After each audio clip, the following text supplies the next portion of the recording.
골로새서 1장 9절로 14절까지 골로새서 1장 9절로 14절까지 한 목소리로 같이 읽겠습니다. 이로써 우리도 듣던 날부터 너희를 위하여 기도하기를 그치지 아니하고 구하노니 너희로 하여금 모든 신령한 지혜와 총명의 하나님의 뜻을 아는 것으로 채우게 하시고 주께 합당하게 행하여 범사에 기쁘시게 하고 모든 선한 일을 열매를 맺게 하시며 하나님을 아는 것에 자라게 하시고 그의 영광의 힘을 따라 모든 능력으로 능하게 하시며 기쁨으로 모든 견딤과 오래 참음에 이르게 하시고 우리로 하여금 빛 가운데서 성도의 기업의 부분을 얻기에 합당하게 하신 아버지께 감사하게 하시기를 원하노라. 그가 우리를 흑암의 권세에서 건져내사 그의 사랑의 아들의 나라로 옮기셨으니 그 아들 안에서 우리가 속량 곧 죄사함을 얻었도다. 아멘. 할렐루야. 우리가 골로새서 말씀을 통해서 함께 은혜를 나누고 있습니다. 하나님의 뜻으로 말미암아 그리스도 예수의 사도된 바울과 형제 디모데가 골로새 교회에 편지를 했어요. 에바브로를 통하여서 골로새 교회가 세워지고 에바브라에게 복음을 전해 들어서 그들이 예수 그리스도를 믿는 믿음에 이르게 됐습니다. 그 에바브로를 통하여서 사도 바울이 골로새 교회 이야기를 쭉 들어보니 그 안에 믿음과 사랑과 소망이 충만했습니다. 그래서 사도 바울이 이 골로새 교회를 위해서 기도할 때마다 하나님 곧 우리 주 예수 그리스도의 아버지께 감사한다라고 그랬습니다. 사도 바울은 꼭 하나님을 표현할 때 어떻게 표현했느냐? 주 예수 그리스도의 아버지 하나님이라고 그래요. 우리가 하나님을 볼 땐 반드시 누구를 통해서요?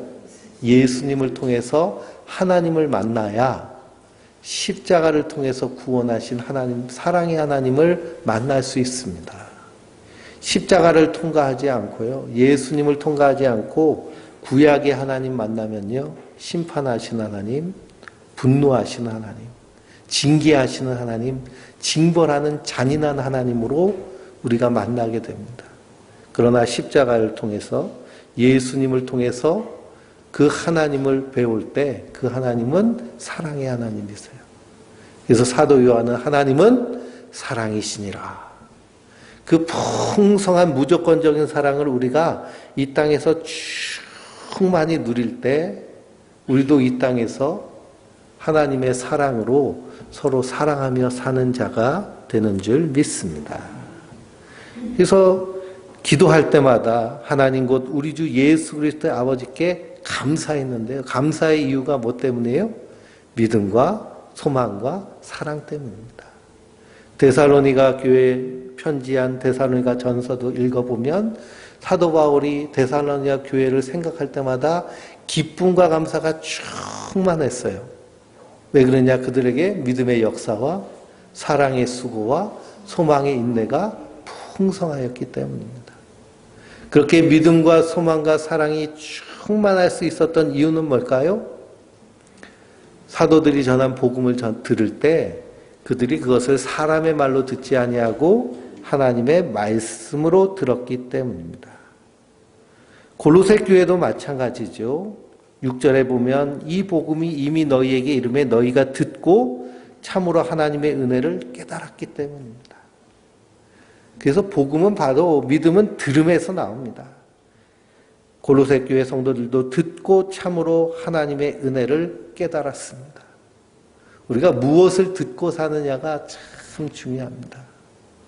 제가 요즘 기후변화, 그리고 환경오염 그런 데 관심이 많아가지고요. 책도 그런 걸 보고 유튜브에서도 그런 걸 계속 봤는데 저희 아내가 힘들어 하더라고요. 너무 이렇게 가슴이 짓눌리고 고통스러워요. 왜냐, 그걸 보면 당장 지구가 망할 것 같거든요. 우리가 거기에 경각심을 가지고 살고 있기는 해야 됩니다.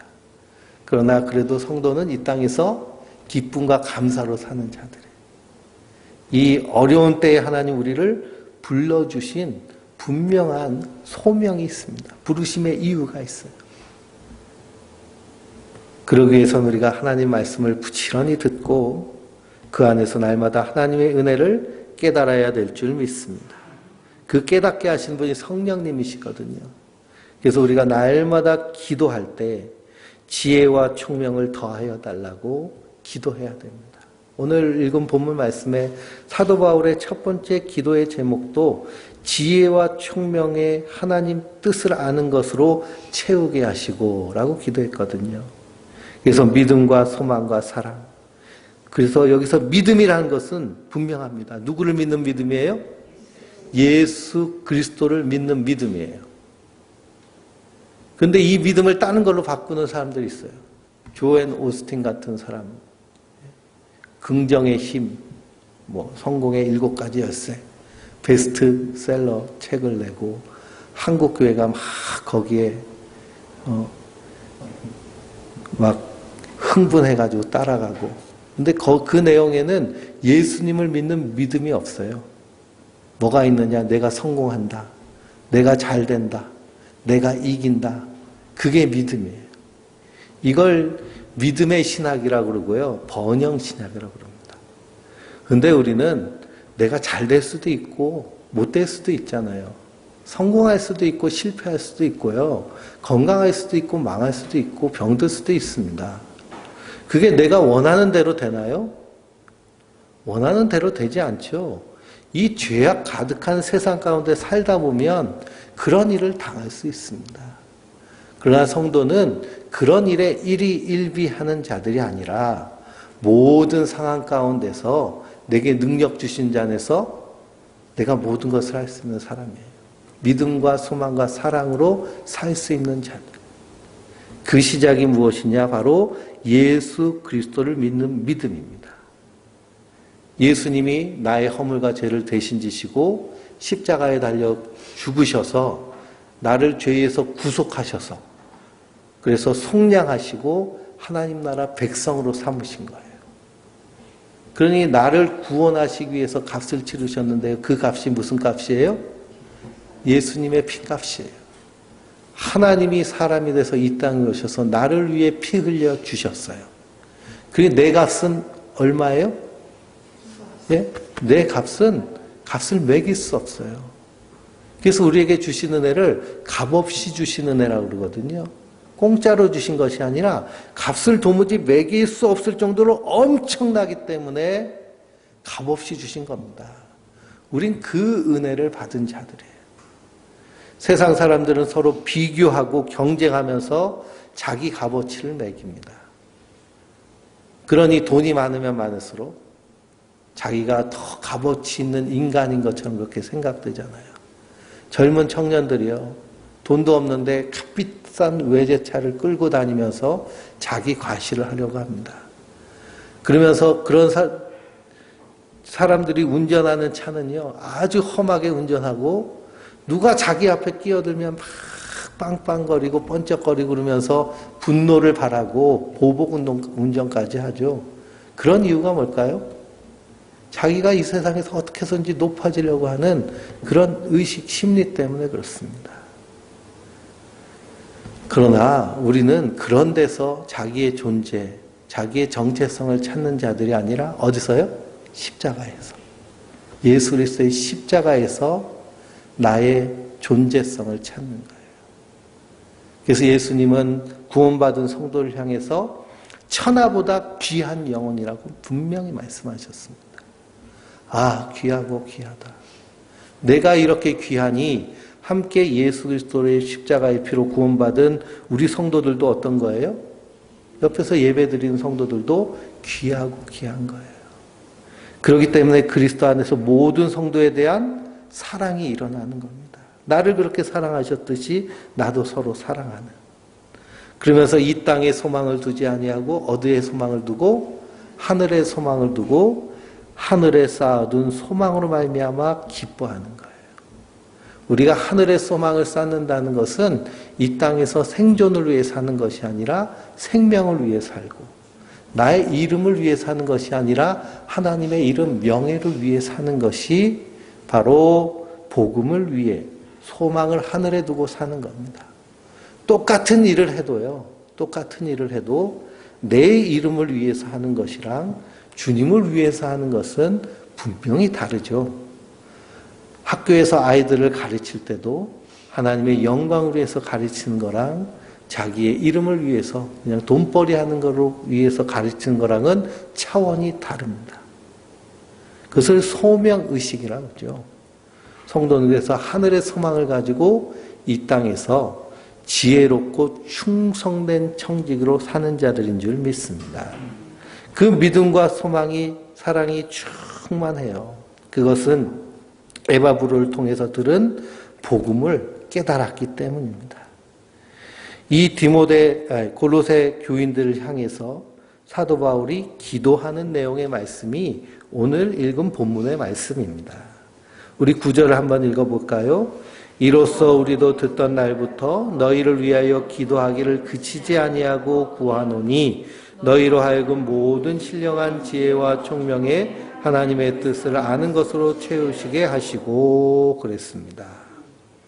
그러니 사도 바울과 디모데는 골로새 교회에 대한 이야기를 에바브라를 통해서 들은 그날부터 그 골로새 교회 성도들을 위해서 어떻게 했어요? 기도했습니다. 기도하기를 그치지 아니하였어요.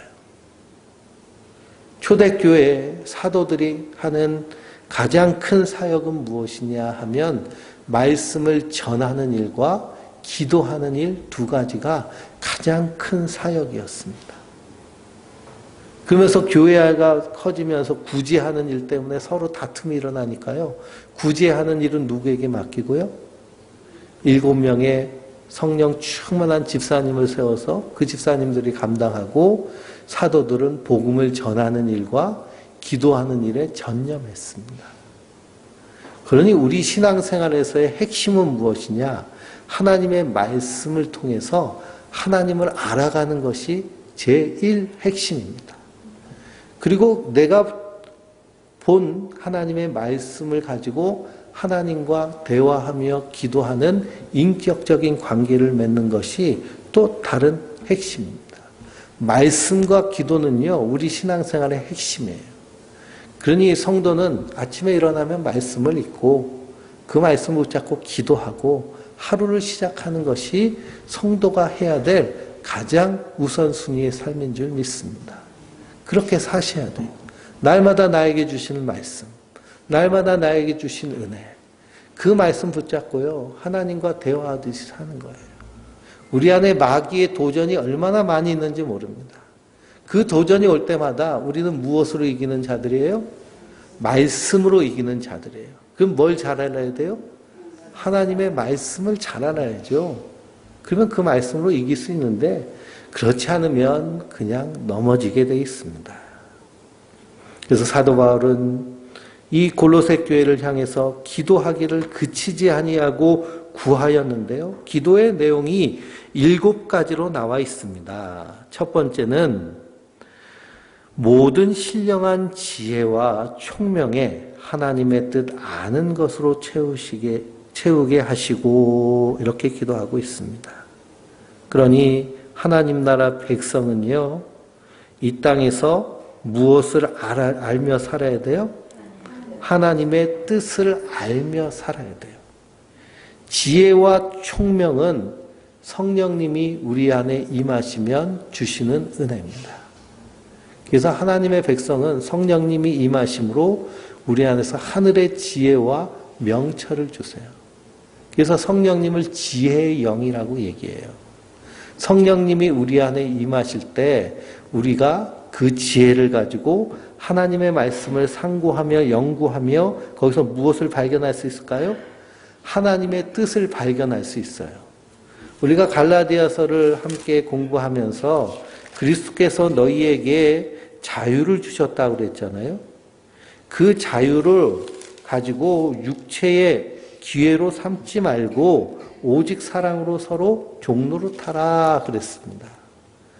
이 성령께서 주신 지혜를 가지고 어떻게 사용해야 돼요? 이 땅에서 하나님의 뜻을 아는데 힘쓰기를 위해서 사용해야 돼요. 그러니 머리가 그냥 지혜로 꽉 차 있어요. 그럼 그 지혜를 어떻게 해야 돼요? 사용해야죠. 사용하지 않으면 안 되는데요. 성령님이 우리에게 임하셔서 지혜의 영이 임하시면 우리가 말씀을 열심히 읽고 듣고 암송하고 묵상하고 연구하고 하면서 거기서 하나님의 뜻을 알아야 될 줄 믿습니다. 그래서 2장 16절에서 23절 한번 읽어볼까요? 2장 16절에서 23절입니다. 그러므로 먹고 마시는 것과 절기나 초하루나 안식일을 이유로 누구든지 너희에게 비판하지 못하게 하라. 이들은 장래일의 그림자나 몸은 그리스도의 것이니라. 아무도 꾸며낸 겸손과 천사 숭배를 이유로 너희를 정죄하지 못하게 하라. 그 본 것에 의지하여 그 육신의 생각에 따라 헛되이 과장하고 머리를 붙들지 아니하는 자라. 온몸이 머리로 말미암아 마디와 힘줄로 공급함을 받고 연합하여 하나님이 자라게 하심으로 자르니라. 너희가 세상의 초등학문에서 그리스도와 함께 죽었거든 어찌하여 세상에 사는 것과 같이 율에 순종하느냐. 곧 붙잡지도 말고 맛보지도 말고 만지지도 말라 하는 것이니 이 모든 것은 한때 쓰이고는 없어지리라. 사람의 명령과 가르침을 따르느냐. 이런 것들은 자의적 숭배와 겸손과 몸을 괴롭게 하는 데 지혜 있는 모양이나 오직 육체를 따르는 것을 금하는 데는 조금도 유익이 없느니라 그랬습니다.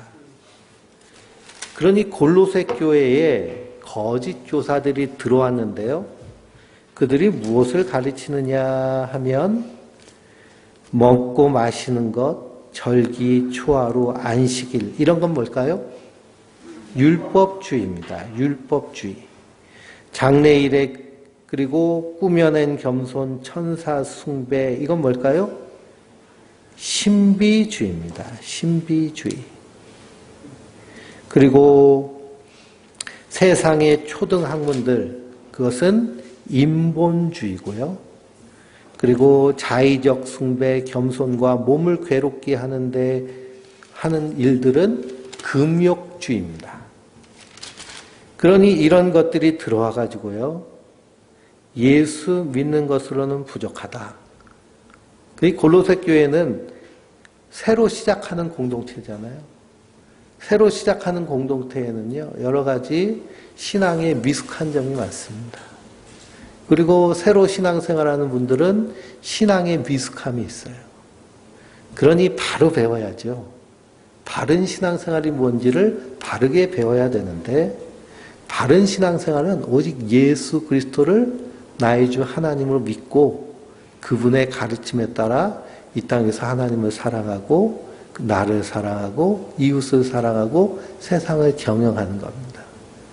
그 세부적인 내용은 말씀을 통해서 우리가 지혜를 얻고 깨달아서 그래서 하나님의 뜻에 따라서 살아내야 되는데 이 율법주의, 신비주의, 금욕주의, 인본주의는 예수 믿으면 좀 더 우아하고 좀 더 고급진 그런 신앙생활을 해야 된다 하고 가르치는 일이 어떤 것들이에요? 율법주의, 신비주의, 인본주의, 금욕주의. 이것들이 다 교회 안에 있잖아요. 그래서 인본주의의 가장 대표적인 것이 번영신학, 믿음의 신학. 그러니 우리가 예수 잘 믿으면 세상에서 하나님이 복을 주시는데 이삭이 애굽에 내려가기 전에 애굽의 블레셋에 내려갔다가 거기서 농사를 지어서 몇 배의 이익을 봤어요? 100배의 이익을 봤어요. 수확을 봤어요. 그걸 하나님의 복이라고 얘기해요. 이삭이 100배의 축복을 받은 것처럼 우리도 하나님 말씀 따라 살면 100배의 축복을 받는다. 그런 말씀 들으면 좋아요? 싫어요? 네, 좋죠. 그렇죠. 막 복 받는다 그러고 잘 된다 그러고 내 영혼이 잘된 같이 내가 범사에 잘 되고 강건하기를 원하노라. 하나님 이미 우리에게 하늘의 복을 다 주셨어요. 성령의 지혜를 주셨기 때문에 우리가 이 땅에서 믿음으로 살면 망할 일이 어디 있겠습니까? 우리가 부지런하고 성실하게 진실하게 거룩하게 살면은요, 이 번영의 시대에 열심히 하면 잘 살 수 있는 세상에 우리가 살고 있어요. 그렇지만 그게 목적이 돼서는 안 되죠. 우리가 복음을 위해서, 예수를 위해서 하는 것인데, 인본주의는 이 세상 복에만 집중해요. 근데 문제는 뭐냐? 우리가 살면서 실패할 때도 있잖아요. 사업하다가 실패할 때도 있고요. 인생 살다가 병들 때도 있잖아요. 그 번영신학에 이거 하면 실패하고 병들고 어려움 당하면 그 사람은 예수님 잘 믿은 거예요? 못 믿은 거예요? 못 믿은 것이 돼버리잖아요. 저주받은 것이 됩니다. 네? 그러니 더 기도하세요. 더 헌금하세요. 더 노력하세요. 노력해도 안 되는 경우가 있잖아요. 인생이란 것이. 거기서 답을 찾지 못합니다. 그런데 이것이 마치 이제 고급진 그런 신앙생활인 것처럼 그렇게 포장을 해서 나가는 거죠. 디모데전서 4장을 한번 보실까요? 디모데전서.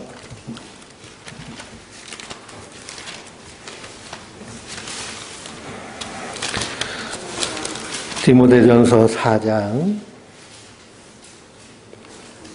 1절부터 5절까지 한번 읽어보겠습니다. 그러나 성령이 밝히 말씀하시기를 후일에 어떤 사람들이 믿음에서 떠나 미혹하는 영과 귀신의 가르침을 따르리라 하였으니 자기 양심이 화인을 맞아 외식함으로 거짓말하는 자들이라. 혼인을 금하고 어떤 음식을 먹지 말라고 할 터이나 음식은 하나님이 지으신 바니 믿는 자들과 진리를 아는 자들이 감사함으로 받을 것이니라. 하나님께서 지은 모든 것이 선함에 감사함으로 받으면 버릴 것이 없나니 하나님의 말씀과 기도로 거룩하여 짐이라 그랬습니다. 또 6절부터 8절까지 읽어볼까요? 내가 이것을 형제들에게 깨우치면 그리스도 예수의 좋은 일꾼이 되어 믿음의 말씀과 내가 따르는 좋은 교훈으로 양육을 받으리라. 망령되고 허탄한 신화를 버리고 경건에 이르도록 내 자신을 연단하라. 육체의 연단은 약간의 유익이 있으나 경건은 범사에 유익하니 금생과 내세에 약속이 있느니라 그랬습니다. 그러니까 우리가 신앙생활하면서 율법을 지키는 것, 그리고 기도하면서 이렇게 신비로운 체험하는 것, 그리고 우리가 인문학을 공부하면서 풍성하게 이 땅에서 살아가는 것, 그리고 금욕하면서 세상 사람들보다 좀 구별된 삶을 사는 것, 이런 것은 어떻다는 거예요? 육체에 약간의 유익이 있다는 거예요. 그러니까 약간의 유익이 있어요. 그러나 금생과 내세에 주신 약속은 뭐예요? 예수 그리스도를 믿는 믿음이에요.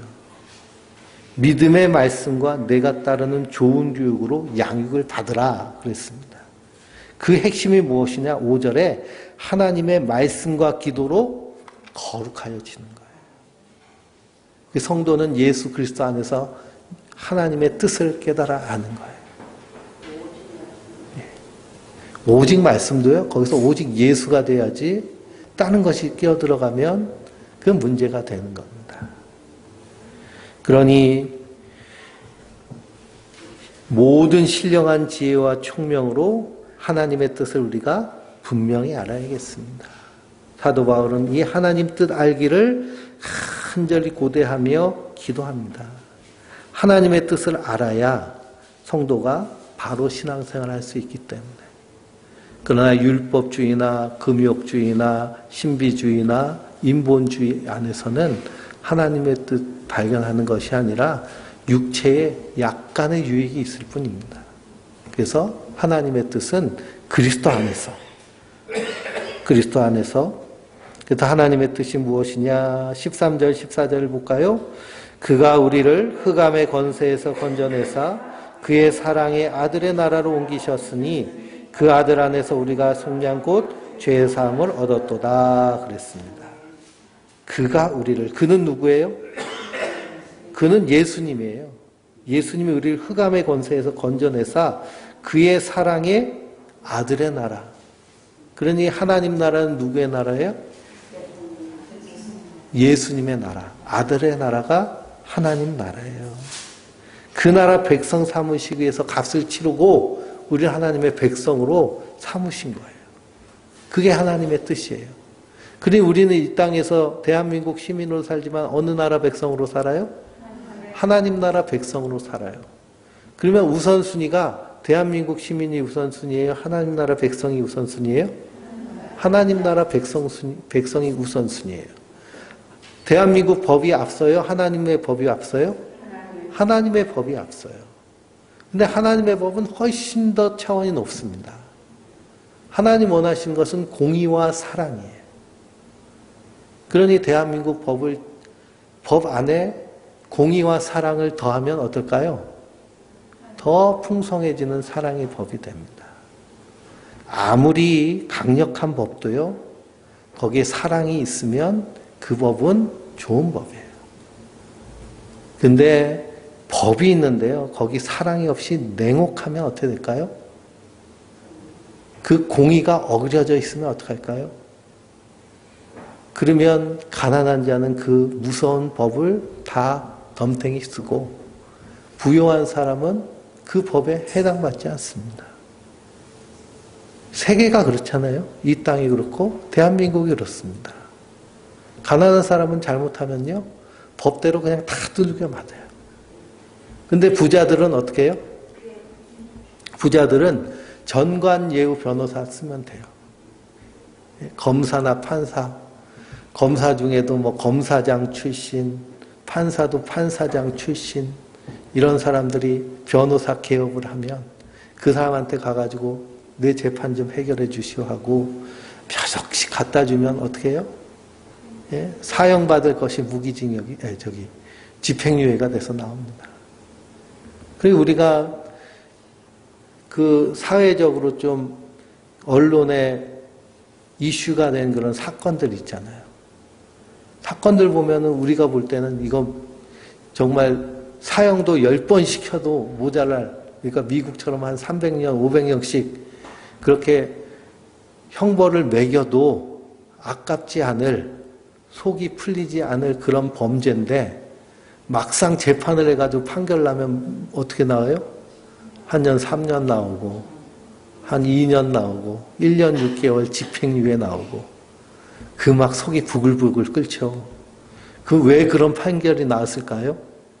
그렇게 나쁜 죄를 졌는데도. 군대에서 그 성폭행한 사람 1심에서 7년형 받았는데 2심에서는 깎여가지고 5년 받았거든요. 아니 형벌을 더 줘야 되는데요, 오히려 더 줄였습니다. 그 안에는요 다 전관예우 변호사들 들어있는 거예요.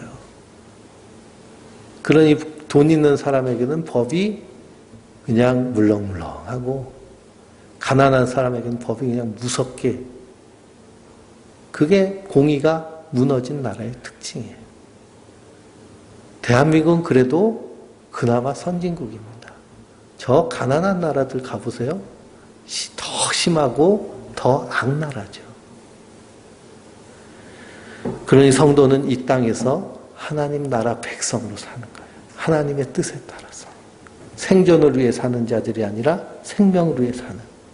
그래서 사도 바울이 처음 기도한 모든 신령한 지혜와 총명에 하나님의 뜻 아는 것으로 채우게 하십시오 하고 하는 기도는 우리 성도가 날마다 하나님 나라 백성으로 마땅히 해야 될 기도인 줄 믿습니다. 하나님의 뜻을 알고 살아야 돼요. 내 뜻이 아니라 하나님의 뜻. 그래서 어떻게 하면 예수님 기뻐하실까? 주님 원하시는 것은 무엇인가? 날마다 선택하며 생명으로 사시기 바랍니다. 두 번째 기도의 내용은 뭘까요? 10절이죠. 주께 합당하게 행하여 범사에 기쁘시게 하시고 그랬습니다. 주님께 합당하게 행하는 것이 뭐예요? 하나님 뜻에 따라 사는 게 주님을 기쁘시게 하는 일이에요. 주께 합당하게 행하는 일은 그래서 범사에 하나님을 기쁘시게 해주는 겁니다. 데살로니가전서를 보면 항상 기뻐하라, 쉬지 말고 기도하라, 범사에 감사하라. 이는 그리스도 안에서 너희를 향하신 하나님의 뜻이니라. 그러니 우리가 이 땅에서 하나님 나라 백성으로 살면서 항상 기뻐하는 거예요. 세상에 온갖 악이 있어도 거기서 분노가 일어나도 우리의 심령 안에는 근원적인 기쁨이 있습니다. 왜 그럴까요? 내가 구원받은 기쁨. 그리고 그 구원 안에서 나에게 사명 주신 부르심의 기쁨. 그 기쁨으로 사는 거예요. 그러면서 이 세상을 바라보며 예수님의 마음으로 탄식하며 사는 자들이 성도들입니다. 쉬지 말고 기도하는 거예요. 쉬지 말고 기도한다는 것은 항상 하나님과 대화하듯이 그렇게 사는 거예요. 나의 삶의 소소한 일들에 대해서 힘들고 어려운 일이 있을 때 예수님께 우리가 힘들고 어려우면 꿍시렁거리잖아요. 그렇죠? 그래서 진짜 고통스러우면 자기한테 얘기합니다. 근데 그 얘기를 누구랑 하는 거예요? 우리 주님과 함께 대화하듯이 하는 거예요. 친정엄마와 대화하듯이, 딸과 대화하듯이, 그리고 친한 친구와 대화하듯이. 하나님도 구약의 아브라함을 부르실 때 내가 하는 일을 내 벗 아브라함에게 숨기겠느냐 그러시면서 소돔과 고모라를 멸망시키기 전에, 심판하시기 전에 아브라함에게 다 말씀하시잖아요. 그렇게 친구에게 대화하듯이 하는 것이 우리가 삶 가운데서 하나님과 쉬지 않고 하는 기도입니다. 쉬지 말고 기도하라 라고 했더니 우리가 공적인 예배에서 전능하신 하나님 은혜와 사랑의 주님 무소부재하시고 그렇게 기도하라는 얘기가 아니고요. 대화하듯이 이야기하듯이 기도하라는 것이죠. 범사에 감사하라. 성도는 그럼에도 불구하고 그리 아니하실지라도 감사하는 자들이에요. 다니엘의 세 친구가 그 느부갓네살 왕의 그 금신상 앞에서 절하지 않잖아요. 활활 타오르는 그 용광로 안에 집어넣겠다고 위협을 해도 절하지 않습니다. 그러면서 왕에게 뭐라 그래요? 왕이여, 우리는 절하지 않습니다. 우리가 저 용광로 풀무불 안에 들어가도 하나님 살려주실 줄 믿습니다. 그리 아니하실지라도 우린 이 신상에 절할 수 없습니다. 나는 하나님이 나의 하나님이시기 때문입니다. 그랬더니 그냥 느부갓네살 왕이 화가 나가지고 용광로에 불을 7배나 더했잖아요. 그랬더니 불 떼던 사람도 불타 죽었습니다. 거기 3사람이 들어갔는데요. 왕이 보니까 몇 사람이 있어요? 4사람이 있어요. 한 사람은 누굴까요? 한 사람은 예수님 있어요. 우리와 함께 계신 거예요. 구약에 나와 있는 천사 그리고 하나님의 사자 이런 상징들은요 다 그리스도를 상징하는 그림자들입니다. 그러니 예수님 그들과 함께 계시는 거예요. 그 불 가운데서도 지켜주십니다. 그래서 다윗은 사망의 음침한 골짜기로 내가 다닐지라도 해를 두려워하지 않는 것은 누가 함께 계세요?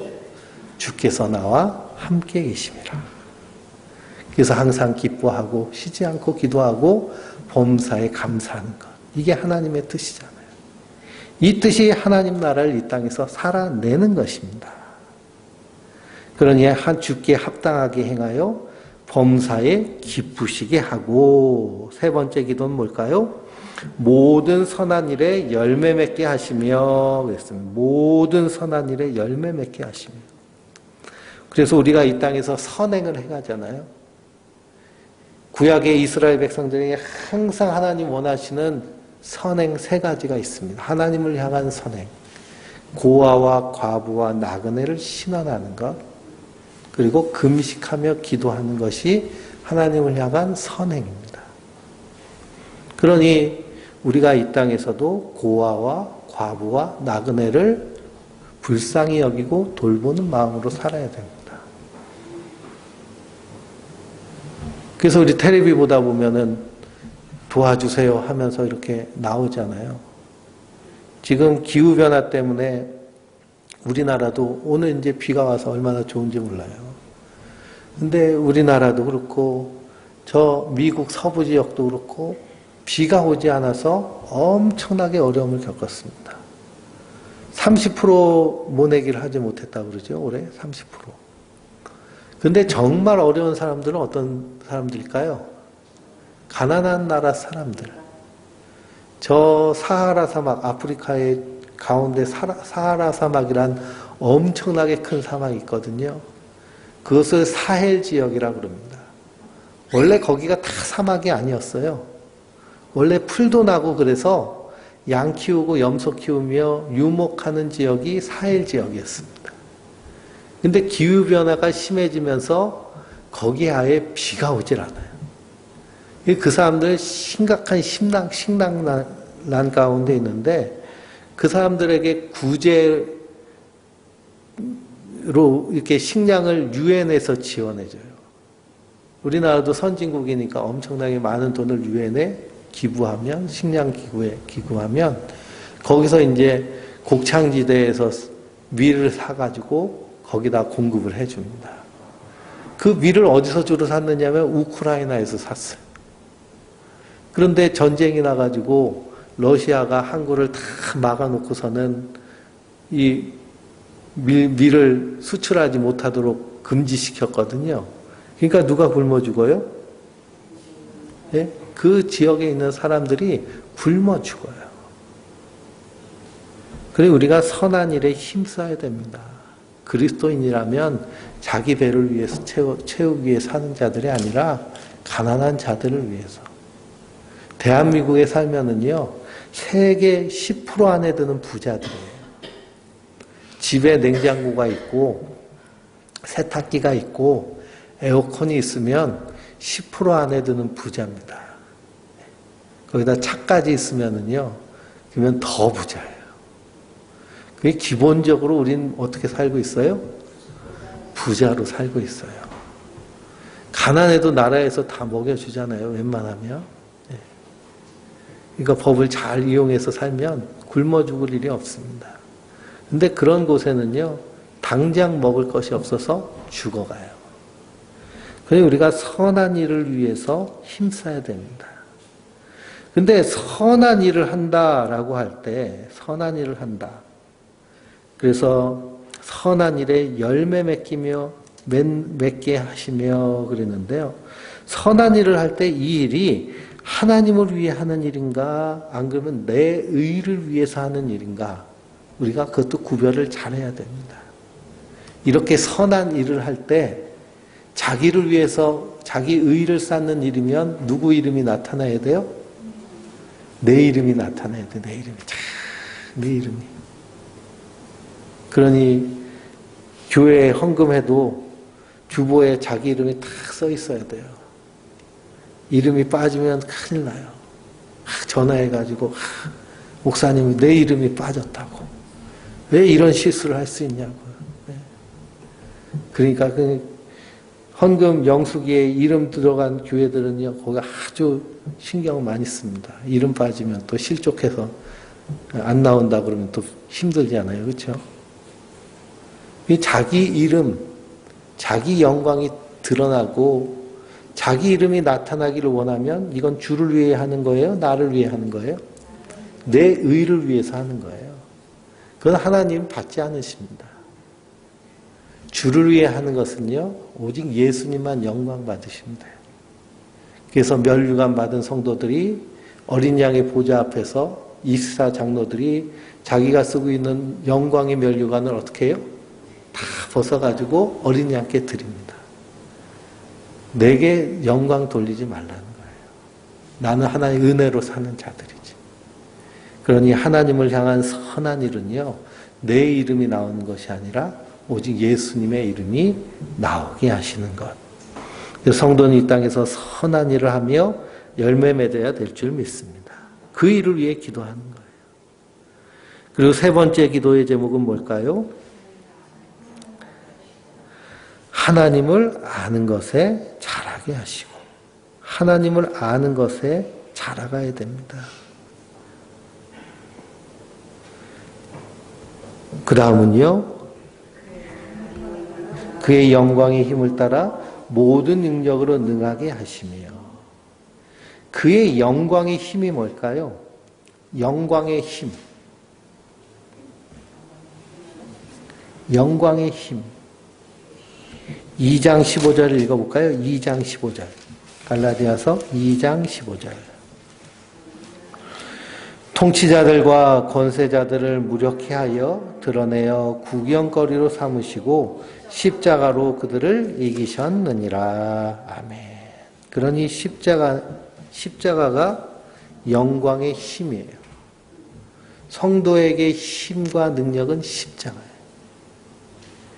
마귀가 우리를 향해서 밀가부르듯 주장해도 우리는 뭘 들이밀면 돼요? 십자가를 들이밀면 돼요. 내 죄와 허물을 누가 다 대신 지셨어요? 십자가에서 예수님이 다 값을 치르셨어요. 그래서 나를 속량하셔서 사신 거예요. 그리스도 안에서 자유하게 하셨어요. 그렇기 때문에 세상 권세자들 보면 십자가 들이미는 거죠. 예. 근데 그 드라큘라 영화 보면은 드라큘라 흡혈귀가 와가지고 이빨 내밀면서 잡아먹으려고 하니까 십자가 탁 내밀잖아요. 눈부시면서 하면서 도망가죠. 예? 그게 드라큘라가 십자가 보고 도망가는 것이 아니라 마귀가 그 십자가 보고 도망갑니다. 우리의 허물과 죄를 그리스도께서 다 담당하시고 구약의 모든 저주들을 예수님이 다 십자가 위에서 다 받으셨어요. 그래서 예수님이 다 이루신 거예요. 나의 죄값을 치르는 것을 다 치르셨어요. 그러니 아파트를 사도요. 아파트를 현찰로 딱 주고 사는 사람이 어디 있겠어요. 그렇죠? 그래서 그냥 은행 20년 모기지론 해가지고 그냥 이자랑 같이 20년을 그냥 꼬박꼬박 내가지고 다 치르면은 그러면 등기부 등본에 그 근저당 잡힌 게 착 줄이 착 가잖아요. 그렇죠? 그러면은 10년, 20년 동안 뱃속에서 앓혀 있는 게 쑥 빠지는 시원함이 있습니다. 근저당이 쫙 사라져. 그런 경험이 없으시니까 모르실 수도 있는데요. 그런 것처럼 우리의 허물과 죄를 누가 다 대신 지셨어요? 예수님이 다 갚으셨어요. 그리스도 예수 안에 있는 자들은 결코 정죄함이 없나니 그랬어요. 없나니. 근데 자꾸만 마귀 정죄하죠. 세상이 정죄하고 사람이 정죄하죠. 그럴 때 우리는 영광의 힘으로, 영광의 힘에 따라 모든 능력으로 능하게 하시며 이 기도를 붙잡는 거예요. 십자가를 탁 내밀면서 모든 능력으로 우리를 능하게 하신 거예요. 그게 예수님의 십자가의 은혜예요. 그러니 누가 와가지고 당신 그렇게 하면은 지옥 가 그러면은 뭐라고 하면 될까요? 예? 내가 왜 지옥 가냐? 예수님이 다 담당하셨는데.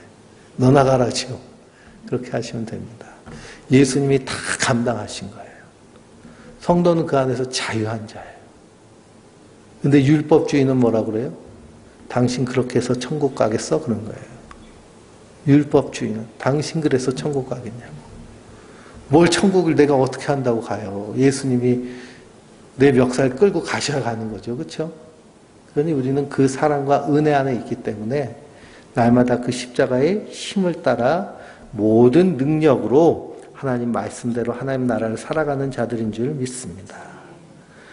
그 다음 기도가 뭘까요? 기쁨으로 모든 견딤과 오래 참음에 이르게 하시고 그랬습니다. 기쁨으로 견딤과 오래 참음을. 성도는 이 땅에서 견디는 자들이에요. 오래 참는 자들이에요. 하늘의 소망을 가지고 끝까지 인내하는 거예요. 그래서 성령의 열매도 사랑과 희락과 화평과 인내와 자비와 양선, 충성, 온유, 절제. 이 사랑, 희락, 화평 안에 사랑도 뭐가 들어있어요? 인내가 들어있어요. 인내, 자비, 양선 안에도 인내가 들어있어요. 충성, 온유, 절제 안에도 다 뭐가 들어있어요? 인내가 들어있죠. 절제하려면 어떻게 해야 돼요? 인내해야죠. 그렇죠? 인내해야죠. 그런데 그리스도인의 인내는 어떤 인내예요? 기쁨 안에서 인내하는 거예요. 하늘의 소망을 가지고. 하늘의 소망을 가지고. 사도 바울은 로마서 8장 18절에 현재의 고난은 장차 올 영광과 비교할 수 없다. 비교할 수 없다. 현재의 고난은 잠깐 지나는 고난이에요. 우리의 영광은 영원토록 누릴 영광이기 때문에. 그러니 소망이 어디에 있어야 돼요? 하늘에 있어야죠. 이 땅에 소망이 있으면 이 고난이 영원할 것 같으면 어떡해요? 그래서 아담과 하와가 에덴 동산에서 선악과를 따먹은 이후에 하나님이 내보내시잖아요. 내쫓으시면서 뭐라고 하셔요? 이 사람이 생명나무 실과를 먹어서 우리처럼 영생할까 두려워서 내쫓는다고 그러시거든요. 죄인인 인간이 죄 짓는 상태에서 영원히 산다고 생각해 보세요. 그럼 고난이 어떻게 된다는 거예요? 영원하다는 거잖아요. 예? 질병이 걸린 상태가 영원하다고 생각해 보세요. 그것 자체가 지옥입니다. 죄인이 영생하는 곳이 지옥이에요. 그렇기 때문에 에덴 동산에서 내보내주시고 인간의 생명에 한계를 주신 겁니다. 그래서 죽는 것이 축복이에요. 인생에 한계가 있는 것이 축복이에요. 끝이 있는 것이 축복이에요. 근데 죄인은 어떻게 하려고 그래요? 자꾸만 이 땅에서 영원히 살라고 그러잖아요. 근데 하나님은 이 땅이 아닌 하나님 나라에서 영원히 살자. 그러기 위해서는 우리 허물과 죄가 다 용서함을 받아야 될 줄 믿습니다. 그 일을 위해서 누가? 예수님이 십자가에서 우리 허물과 죄를 지시고 우리의 속량이 되셨어요. 그래서 7번째 기도가 뭘까요? 7번째 기도가 우리로 하여금 빛 가운데서 성도의 기업의 부분을 얻기에 합당하게 하신 아버지께 감사하기를 원하노라. 그러니 우리가 감사하는 것은요. 빛 가운데. 빛은 누구세요? 예수님이시잖아요. 예수님 안에서 우리가 받을 기업은 영원한 하나님 나라예요. 영원한 하나님 나라에 받기에 합당하게 하신 누구께? 아버지께 감사하는 거예요. 이 성도의 감사는요, 이 땅에서 물론 이 땅의 문제들이 해결됐을 때도 감사하지만 우리의 근원적인 감사는 우리의 기업이 어디 있어요? 저 하나님 나라에 있는 거예요. 그걸 약속해 주시고 우리를 위해서 다 예비해 주신 거예요. 그러니 우리는 천국 입주할 그럴 기대를 가지고 감사하며 사는 자들입니다. 이 일을 위해서 기도하라. 사도 바울은 기도하고 있습니다. 왜 기도해야 될까요? 마귀가 이 소망을, 이 믿음을, 이 사랑을 뺏으려고 하기 때문에 우리 눈을 자꾸만 멀게 해서 하늘을 바라보기보다는 어디를 자꾸만 바라보게 하기 위해서 세상 바라보며 땅 바라보며 살라고 마귀는 어떻게 해서든지 우리를 시험하기 때문에 기도해야 됩니다. 기도한다는 것은 이것을 내 결단, 내 다짐으로는 내가 이렇게 살 수 없다는 거예요. 성령께서 우리 안에서 강권적으로 역사하셔서 살아내게 하시는 줄 믿습니다. 그래서 기도를 마치면서 13절에 뭐라고 그래요? 그가 우리를 흑암의 권세에서 건져내사 그의 사랑의 아들의 나라로 옮기셨으니 그 아들 안에서 우리가 속량 곧 죄사함을 얻었도다 그랬습니다. 그러니 하나님 나라는 아들의 나라. 아들의 나라에 우리는 신부로 부르심 받은 거예요. 그래서 그 신부로 하나님 나라에 참여할 은혜를 주시기 위해서 값을 다 치르셨습니다. 그러니 우리는 두려움 없이 믿음과 감사와 기쁨으로 하나님 나라를 미리 살아내는 자들이에요. 그래서 이 깨진 세상 가운데 하나님 나라를 드러내 보이고, 그리고 하나님이 찾으시는 잃어버린 양들 찾아서 주께로 인도하는 자들인 줄 믿습니다. 그러므로 우리의 삶 가운데 이 사도 바울의 기도가 우리의 기도가 돼서 우리 안에서 하나님 나라를 이루고 하나님의 뜻을 세워나가며 그 하나님의 나라를 살아내는 하나님의 백성들 되시길 주님의 이름으로 축원드립니다. 우리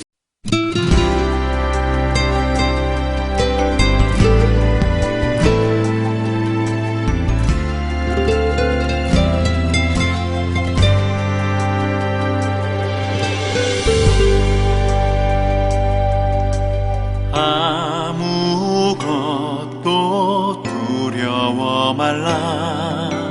주 나의 하나님이 지켜주시네. 놀라지 마라. 겁내지 마라. 주님 나를 지켜주시네.